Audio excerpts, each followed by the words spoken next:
Awesome. Okay, so I have a hand. This is 5510. TCH Dallas on the live stream. 5510 TCH Dallas. TCH Dallas. Okay. And what do you remember what night this was played at? Like what the date was? November 12th. Okay. So people can go and do you know what time this hand went off at like around? November 17th, and it's at like an hour 21. Okay. All right, that's good enough. People want to go back and couldn't you watch the whole thing? He's I'll put the link in the live chat. all right. So 5510 gameplay's really big. Many times multiple Yeah, straddles, stuff so like that, right? we're just 5510 for this hand. Okay. I'm the effective stack at 3.3k. Okay. 2.3K. Yep. 3.3. 3.3. Okay. And I'm under the gun with Okay. ace jack of hearts. Okay. We open 35. Okay. Next stack calls, Okay. cutoff calls, Okay. small blind calls, Okay. the waitress calls, and the third blind calls. So big blind and straddle call. Small blind and third blind. Small Big blind. blind calls. Okay. Okay. I So it's thought. I five thought. ways, five ways to All right. flop. So 5 ways 175. Obviously, ace jack of hearts is definitely a raising hand. I'm going to be raising ace jack off in these games as well. So okay, let's go to the flop. So the flop is 10 of spades, Uh huh. 3 of hearts, Yep. 5 of hearts. All right. So 10 of spades, 3 of hearts, 5 of hearts. Hero has ace jack of hearts in a super multi-way pot, which is really not that rare. What I mean by super multi-way is usually like 4 or more people, maybe 3 or more others, but 4 or more people, including the hero. So you flop the nut flush draw, and it's interesting because, you know, computer simulations can't account for this type of stuff because it's just already it's way too far off. So we have to lean on our experience about how we want to play super multi-way types of situations. And the lower stakes that you go, the more common this situation will occur. I tend to do a lot of betting with hands that can make very strong hands by the river, like, for example, with nut draws and things like this. You've got a couple of things going on here for you, too, in the sense that you've got the nut flush draw, some backdoors, but also the dynamic nature of the board, meaning like there's a very good chance that a card might come above a 10 here, too. So as long as someone hasn't flopped a set, it's really hard for them to sort of continue calling barrels. That's my immediate take. So I would probably do some betting if checked to what would happen here on the flop. So the third blind Uh huh. leads for 75. Okay, so third blind, which is I put straddle up there, leads for Yeah, 75. So it goes check, third blind lead 75, and you're next to act, right? yes. Okay. Yep. So it's kind of an interesting spot. Like we have a very high equity hand. We have 2 overs, nut flush draw, Yep. backdoor straight. We have a couple backdoor straight draws actually because Sure. we can make a wheel. Yep. Um, and I think there's a lot of merit to raising here. Mm-hmm. I think some of my overpairs that aren't aces and kings with a heart would want to raise here, not only for value but protection against, you know, a queen coming, a king coming, an ace coming. Yeah, it's interesting when you have. I mean, I can get on board with what you're saying. It's also interesting when you have the nut flush draw because when you look, a typical donk range on a board like this will consist of some like nut flush draws, but of course this guy can't have it. So it's like, what else is he leading with? Is he leading 10x? I can actually get on board with like a mixed strategy of sometimes raising over pairs, sometimes calling, sometimes raising nut flush draws, sometimes calling. The only thing that you can get will get a little bit sticky with overpairs is like if you were to raise and somebody puts in the 3-better, you go into felt, with one pair. There's also might be some value in calling for the whole like overflushing thing, although that's not as common as people think. So I could kind of see a mixed strategy here. So I was just about to say that. So the callers behind me are like the splashy players of the Mm-hmm. game. Mm-hmm. So I think that they're very, suited hand dense. Uh-huh. And obviously, there's a lot of worse flush draws out there. King high flush, queen high flush. There's 10x of hearts available because it's the 10 of spades and then 3-5 of hearts. Yeah. So that's actually what pushes me to a call in this spot because I can't really pile here. And then if I face a 3-bet with a set behind me or if the guy that led has a set, I'm not really getting the right pot on just a pile with. Well, also too, like, you give the opportunity for some splashy players to call with some other hands, like you had said, besides flush draws that still might pay you off if you make it, like straight draws when the heart comes in, like 10x, things like that. Yeah, Okay. and I have so many good turns. I can play turns very well. I have a lot of good turn cards to bluff and for value. So I ended up making just the call here. And the other thing too, for some people in the live chat are saying, "Oh, pure call all the time," or "This is 10x." It doesn't matter. Sometimes you'll actually see an immediate fold from 10x, but people will they don't want to play a gigantic pot with 10x, and then the barrels later on will sometimes get them out of the hand. But okay, so you call. Yep. I think if I'm playing Bellagio 5-10, I feel really good about raising here and getting a 10x to fold on the flop or the turn. But in Texas, in this environment, people are a little bit stingier. Okay, so you call. And then the next player to act folds. Okay. The cutoff, who's one of the splashy players, he calls, Yep. and then the small blind folds. So we're 3 ways to the turn. Okay, so 3 ways to the turn, so it looks like it's 400, right? Yeah. Okay.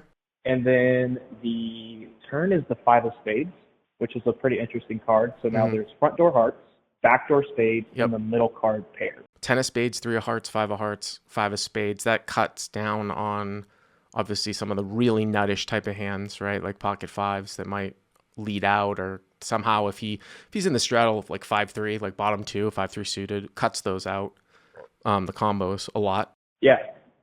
And you can't really have like 5x of, backdoor flush draw, right? Because it's the 5 of spades that game. Right. So if I had an overpair in this spot, this is like one of the better cards, like almost the best card I can catch besides. Yeah, it is. I mean, when you're playing against splashy people, though, they will call with hands they're not supposed to, like getting pot odds. Like you will absolutely see some people overcall with a 5 here behind you. So yeah, you just trying have to draw the 2 pair. Yeah, you sort of have to keep that in mind. What's interesting here is that if the guy who led checks, he's going to check call with a 10 for sure. So, you'd really have to put a lot of pressure on him. You're going to have to get through the cutoff. And then, if the river doesn't come another overcard, this is really where you can go kind of exploitable, where sometimes you might give up as a little bit of an under bluff, which might seem a little bit inconsistent, but then just value bet more with your over pairs. And that is inherently unbalanced, but the way to sort of win money. So what happens here on the turn? So the straddle, the third blind, leads again for 250. Wow, so okay. Like you got 65% pot. Uh-huh. And I'm a little bit confused because you would think he would slow down with a 10. You would think he would slow down with a 10. Unless he has like ace 10 exactly, right? Like right. If I had 10-9 or jack 10 here, I would not feel great. Top pair, there's also the outside chance that he has 10x of hearts and he's just sort of piling. You know what I mean? Yeah. Yeah. But I think at this point I would probably call now, because it doesn't really matter what the cutoff has behind you, right? Hopefully he's drawing bad. I don't know if you're gonna get full equity here with a raise. It's a little bit bizarre. Okay, that's interesting, because I actually thought the turn was the street that my overpairs would want to raise for value. With the guy behind you too? I guess, that's a good point. With the guy behind him, if he's super splashy and just has like any, 2 hearts here, you're maybe not afraid. But if he's, playing decent ranges, you kind of have that call behind can be a set a lot of the time that doesn't want to look super strong, raising into a bet. It's just one of these things. Like if you take the two the two things that would have to be in congruence here for a raise to get through, you would have to have a guy leading with a 10 twice, which is a little bit bizarre, and then fold on the turn here too. Like he's still putting in 250 and he's going to go bet fold. What did you do here on the turn? So I just made the call. Okay, yeah. Thinking, yes, maybe my flush draw could be dead to 10s or flop 5s or whatever, but if I keep the worst flush drawing behind me, I can still play a big pot. Mm-hmm. And we still have 2 overs, like our jack and our ace might still be live. So we call, and then the guy behind calls again. Okay, so wow, he calls which should behind leave, again. So 1150 yeah, now. Okay, let's go to the river. yeah, it should be about 1200 in the pot. And then the river is the three of spades. So the backdoor spade comes in and it double pairs the board. So it's 10, 3, Yep. 5, 10 of spades, 3 of hearts, 5 of hearts. Turns the 5 of spades, rivers the 3 of spades. Okay. And that Hmm. could be represented by the guy behind you too, with some like gutters that pick up flush draws on the flop. He can't really, well, he Yeah, can't have seven, like seven, six of spades, yeah, he can't have 7, 4 middle of or spades. bottom pair though in a backdoor because they both come out. So he can't have a pair in a Yeah, backdoor in this scenario. yeah. So I think he's very weighted towards bricked gut shots, bricked open enders, and bricked flush draws behind me. Hmm. So I'm really just concerned about the guy in the strat. I mean, yeah, but I mean, you'd be surprised though at how wide some of these guys are.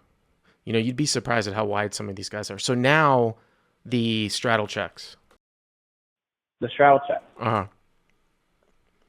And we're sitting here with ace jack high with maybe an ounce of showdown value, but to be honest, I think there's a 10% chance we beat worse hearts that led and then a missed gut shot with spades Well, behind us, you know? here's the thing, Johnny. If you're thinking about bluffing into two people and why I don't like it, and this is sort of trying to get into some of these guys' heads, and this is why I think that we can value bet thinly in spots like this.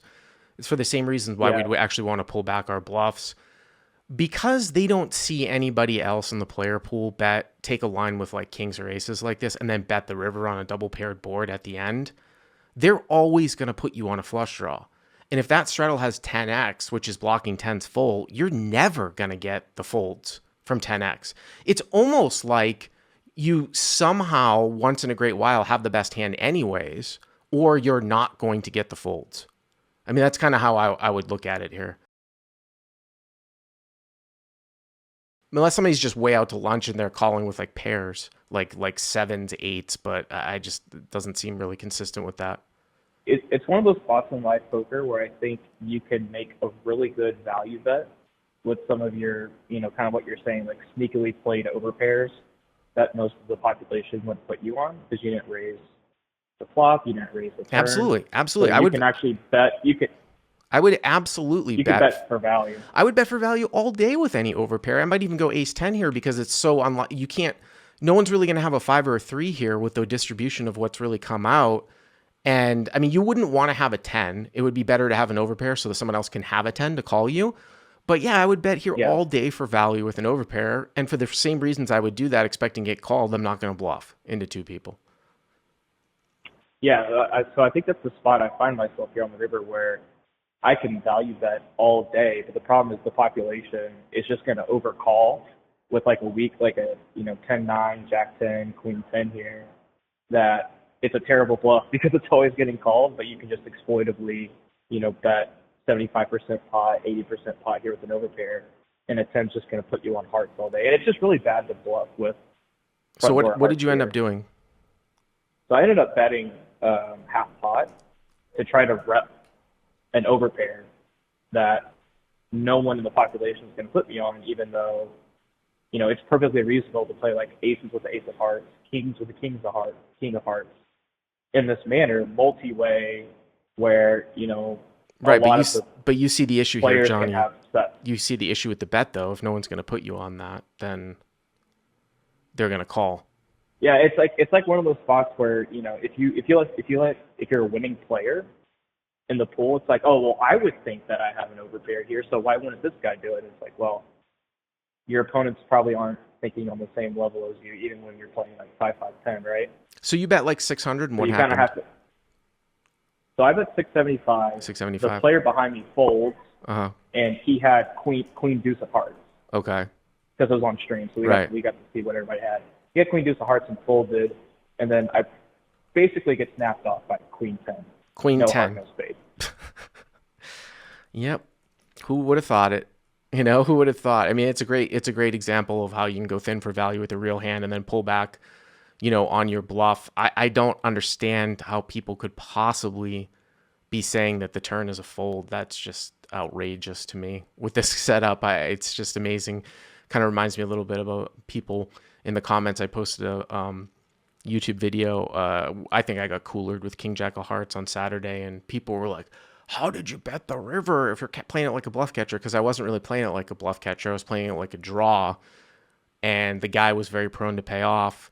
And sometimes if I missed my draw, it would go check, check, and I would win.